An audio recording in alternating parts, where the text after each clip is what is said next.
Welcome to our online school class. I am Suchitra Mohanto, Assistant Teacher in English, Sahittik Mir Mosharraf Hossain Secondary School, Kustia. How are you, my dear students? I think all of you are absolutely fine. I am also fine. Today I am going to take a class on English second paper for class 9, 10 and SSC. Our today's topic is right form of verbs. This is the most important topic of our grammar. Let's start our class. প্রথমে দেখো আমরা একটি rules লিখেছি no sooner had. আমি তোমাদের সুবিধার জন্য সময়ের সংক্ষিপ্ততার কারণে আগে লিখে রেখেছি no sooner had we dash the station then the train dash. এখানে আমাদেরকে দুইটি ভার্ব ইউজ করতে হবে। মাই ডিয়ার স্টুডেন্টস, খেয়াল করো, কোনো সেন্টেন্সের মধ্যে যদি নো সুনার হ্যাড বসে, এই যে নো সুনার হ্যাড, এটি যদি কোনো সেন্টেন্সের মধ্যে বসে তখন সেন্টেন্সের প্রথম ভার্বটি হবে পাস্ট পার্টিসিপল ফর্ম। দেন এই যে সেকেন্ড ভার্ব, দ্বিতীয় ক্লাসের ভার্বটি কি হবে? Past indefinite form. এটা তোমাদেরকে মনে রাখতে হবে। প্রথম ভার্বটি হবে past participle form, that means V3 form, আর দ্বিতীয় ভার্বটি হবে past indefinite form, that means V2 form. তাহলে আমরা এখানে কি লিখবো? এই যে এখানে আমরা কি ভার্ব বসাবো দেখো, রিস। রিসের V3 ফর্ম কি? রিস্ট। আমরা বসালাম রিস্ট, রিস রিস্ট রিস্ট। ওকে, দেন দ্বিতীয় ভার্বটি কি লিখতে ইউজ করবো আমরা? লিভ। আমরা জানি লিভ ভার্বের পাস্ট ফর্ম লেফট, তাই আমরা বসিয়ে দিলাম লেফট। ঠিক একইভাবে দেখো, যদি স্কার্সলি হ্যাড হোয়েন, এই যে স্কার্সলি হ্যাড, স্কার্সলি হ্যাড, এই যে হোয়েন, যদি কোনো সেন্টেন্সের মধ্যে স্কার্সলি হ্যাড হোয়েন থাকে, সেক্ষেত্রেও আমরা একইভাবে প্রথম ক্লজের ভার্বটি কি করব? V3 ফর্ম, অর্থাৎ পাস্ট পার্টিসিপল ফর্ম, এবং দ্বিতীয় ক্লজের ভার্বটি আমরা কি করব? Past indefinite form, that means V2 form. এটা তোমাদের খেয়াল রাখতে হবে। নো সুনার হ্যাড দেন থাকলেও তাই, আবার স্কার্সলি হ্যাড হোয়েন থাকলেও বিষয়টি একই রুলস। সেক্ষেত্রে আমরা কি লিখবো? Hardly had we, sorry, scarcely had the thief. See আছে এখানে, তাই না? স্কার্সলি হ্যাড সি, সি এর পাস্ট পার্টিসিপল ফর্ম কি? সিন। তাহলে আমরা কি বসাবো? সিন। ইয়েস, তোমরা ঠিকই বলেছো, এখানে বসবে সিন। এবং পরের ভার্বটি কি আছে? রান।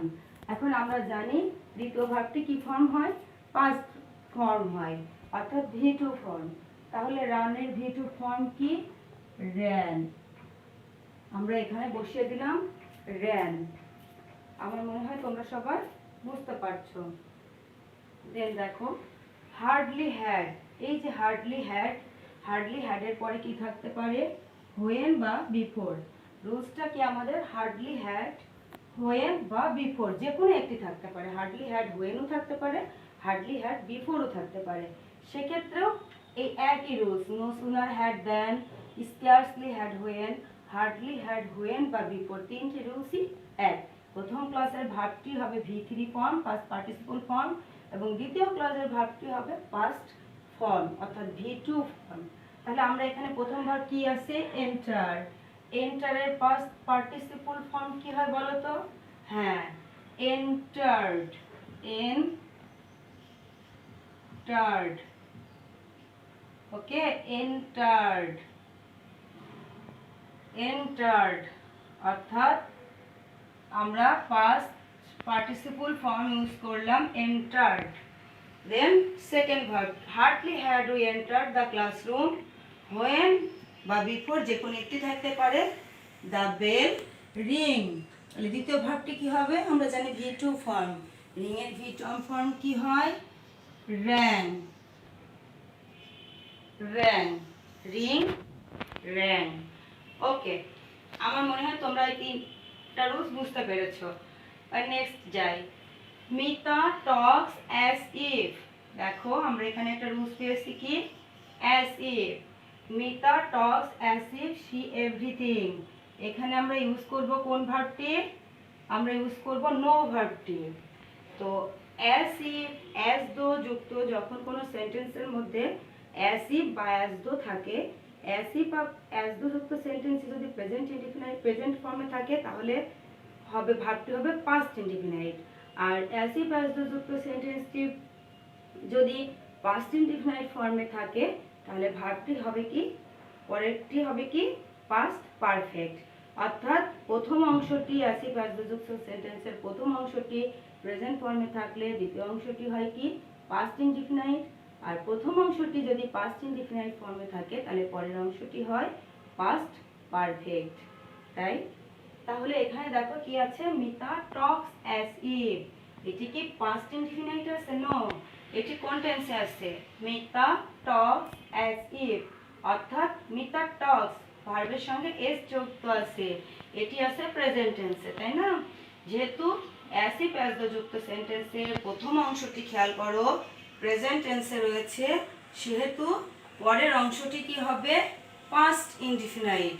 সেক্ষেত্রে নো, এই নো ভার্বটির পাস্ট ইনডিফিনাইট ফর্ম কি হয়? Know knew, know knew. Okay, know knew, know knew. ঠিক দেখো পরেরটি, হি শি টকড অ্যাজ দো, সে এমনভাবে কথা বলল যেন শি নাথিং। দেখো এখানে কি আছে, অ্যাজ দো যুক্ত একটি সেন্টেন্স আমরা পেলাম। অ্যাজ দো যুক্ত, অ্যাজ ইফ অ্যাজ দো মানে কি যেন। তাহলে আমরা আগে শিখেছি অ্যাজ ইফ অ্যাজ দো যুক্ত সেন্টেন্সের প্রথম অংশটি প্রেজেন্ট ইনডিফিনাইট থাকলে পরের অংশটি হয় পাস্ট ইনডিফিনাইট। আমরা একটু আগে এই রুলসটা শিখলাম। এখন আমরা একটু রুলস শিখছি কি, অ্যাজ ইফ অ্যাজ দো যুক্ত সেন্টেন্সের প্রথম অংশটি যদি পাস্ট ইনডিফিনাইট ফর্মে হয় তাহলে পরের অংশটি কি হবে পাস্ট পারফেক্ট। যেহেতু এখানে শি টকড আছে, টকড অর্থাৎ পাস্ট ইনডিফিনাইট ফর্মে এই ভার্বটি আছে, সেহেতু আমরা এখানে কি বসাবো, এটি এই ক্লজটি কি হবে পাস্ট। লক্ষ্য করো শিক্ষার্থীরা, যেহেতু এখানে পাস্ট ইনডিফিনাইট আছে সেটি আমরা পাস্ট পারফেক্ট করব। তো আমরা জানি পাস্ট পারফেক্ট টেন্সে কি হয়, সাবজেক্টের পরে রুলস অনুযায়ী কি বসে, হ্যাড বসে। কলমটা তো ডিস্টার্ব করছে কেন, হ্যাড। এবং মূল ভার্বের কোন ফর্ম বসে, V3 ফর্ম। তাহলে নো ভার্বের V3 ফর্ম কি, know knew known, had known, আমরা কি বসালাম had known. She talked as though she had known nothing, এমনভাবে কথা বলছিল যেন সে কিছুই জানে না। ওকে, নেক্সট রুলসটা খেয়াল করো, it is high time you dash your bad habit. কোনো সেন্টেন্সের মধ্যে যদি ইট ইজ হাই টাইম বা it is time, it is high time বা ইট ইজ টাইম যদি কোনো সেন্টেন্সের মধ্যে থাকে তাহলে ভার্বটি পরে মানে ইট ইজ হাই টাইম বা ইট ইজ টাইম যুক্ত সেন্টেন্সের ভার্বটি পাস্ট ফর্ম হয়। এটা সবসময় মনে রাখবা, চোখ বন্ধ করে ভার্বটির পাস্ট ফর্ম অর্থাৎ V2 ফর্ম বসাতে হবে। তাহলে এখানে কি আছে, it is high time you, আমাদের ইউজ করতে হবে চেঞ্জ ভার্ব।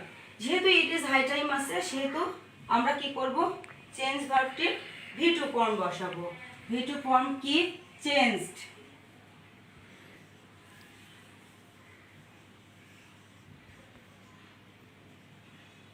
চেঞ্জড।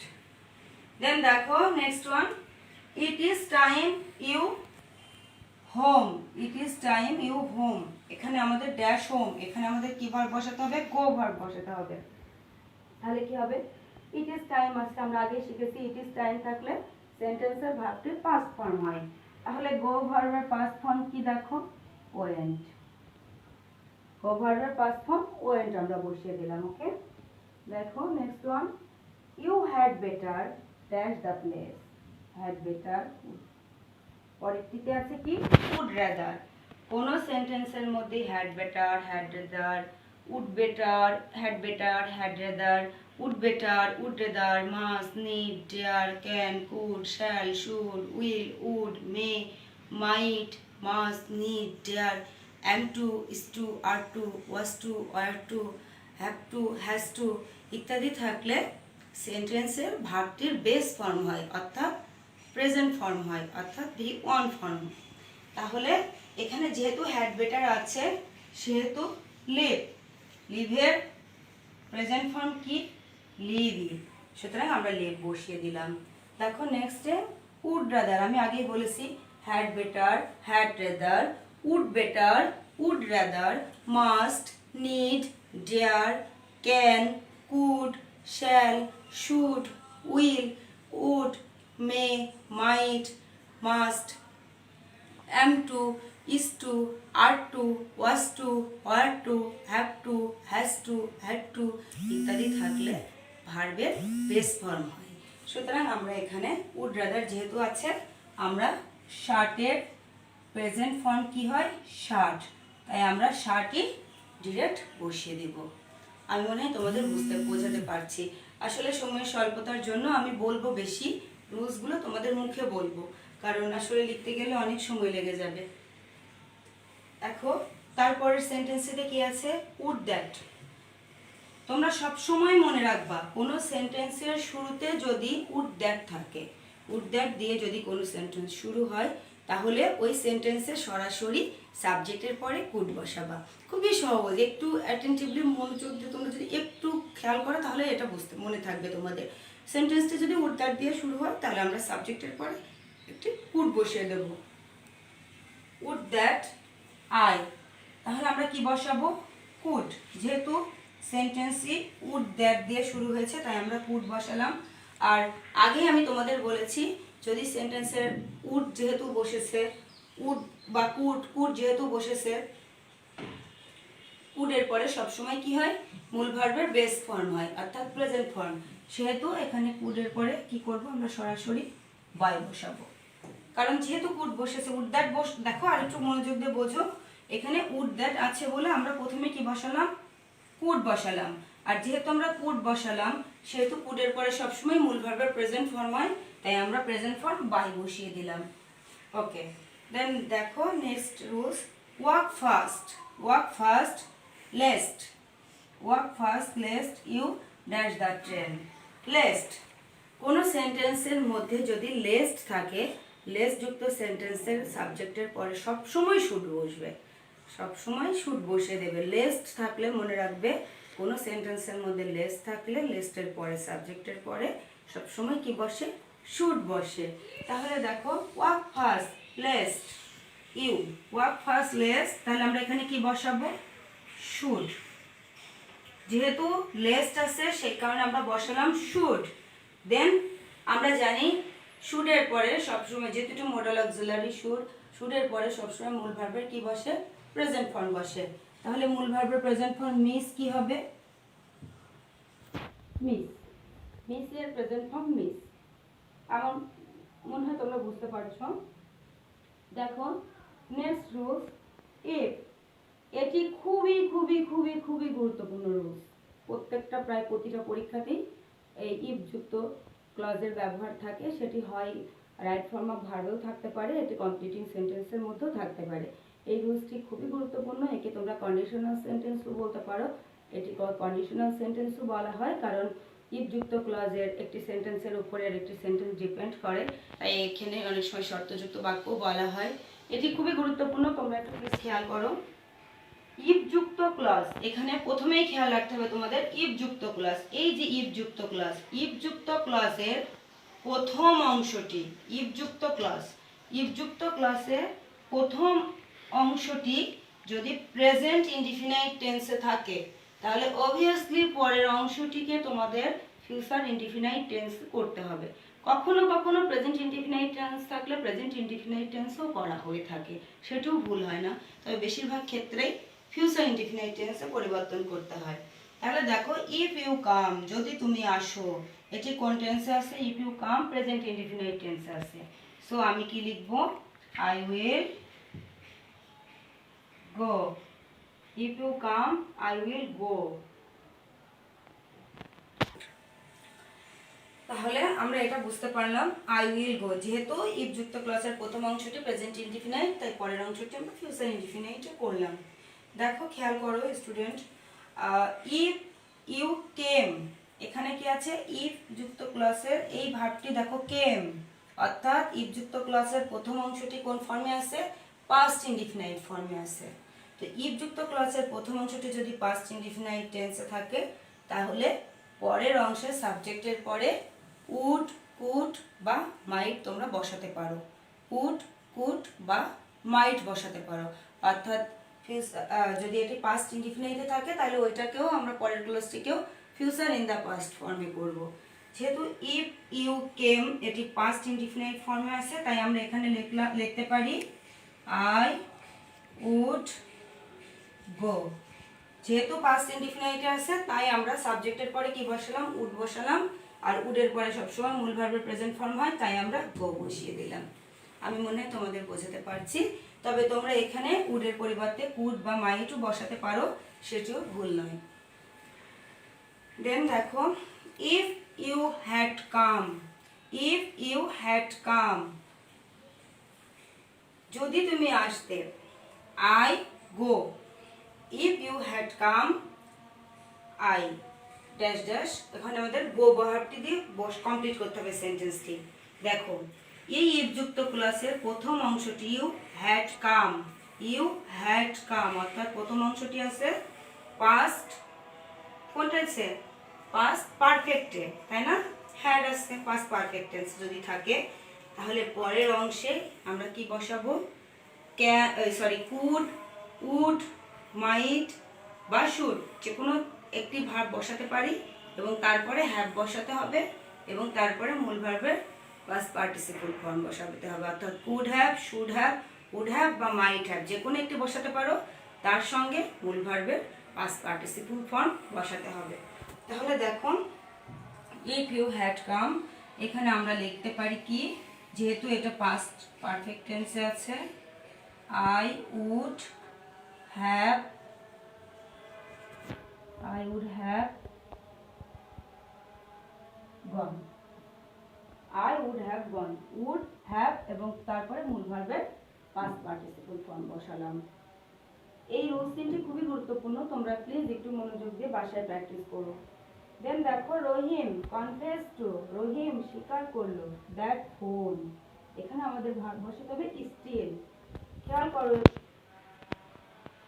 রহিম কনফেসড, কোন সেন্টেন্সের মধ্যে confess to, with a view to, look forward to, accustom to ইত্যাদি যদি থাকে, with a view to, look forward to, confess to, accustom to ইত্যাদি যদি থাকে তাহলে ভার্বের সাথে অবশ্যই আইএনজি যোগ করতে হয়। আইএনজি যোগ করে ভার্বটিকে জেরান্ড করতে হয়। দেখো, রহিম কনফেস টু, এখানে কনফেস টু আছে, আমি আগেই বললাম confess to, with a view to, look forward to ইত্যাদি থাকলে ভার্বের সাথে আইএনজি যোগ করতে হয়। তাহলে এখানে স্টিল, এই স্টিল ভার্বের সঙ্গে আমরা কি যোগ করব? আইএনজি যোগ করব। কেন যোগ করব? যেহেতু এখানে কনফেস টু আছে, এখানে কনফেস টু না থেকে লুক ফরওয়ার্ড টু থাকলেও এ করতে হবে, উইথ এ ভিউ টু থাকলেও করতে হবে, অ্যাকাস্টম টু থাকলেও করতে হবে।